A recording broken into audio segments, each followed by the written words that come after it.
The question posed by Sultan on the YouTube is, Assalamu alaikum sir, wa alaikum assalam wa barakatuh. My question is there anyone alive in this world currently who will not receive a single guna in Jahannam?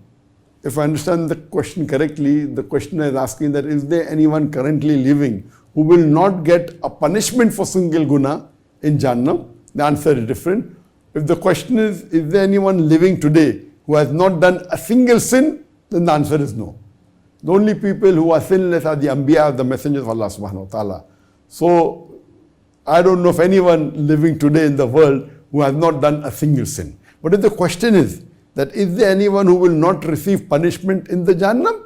Inshallah there will be many. If Allah subhanahu wa ta'ala wants to forgive someone, even after he has committed sin, if the person repents, inshallah, Allah is Rahman Rahim, He is Ghafur Rahim. And there are various hadiths in which the Prophet said that if the servants of Allah sin during night and if they ask for forgiveness in the morning, Allah will forgive them. If they sin the full day and they ask forgiveness in the night, Allah will forgive them. So if a person does sin and if he repents sincerely, and there is two types of forgiveness. One is maghfirah, where Allah forgives. Even Allah forgives, on the day of judgment, Allah will question you for that sin. But He will not punish you for that because Allah has forgiven you. There is one type of, it is rafa.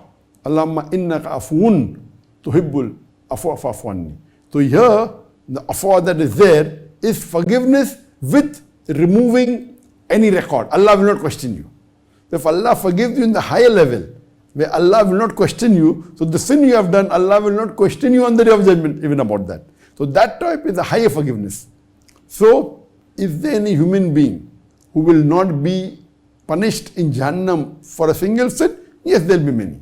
Those people who repent to Allah subhanahu wa ta'ala and who are sincere, inshallah there will be many. But if you ask, is there any human being who has not committed a single sin now living on the face of the earth? Then the answer is no. Hope that answers the question.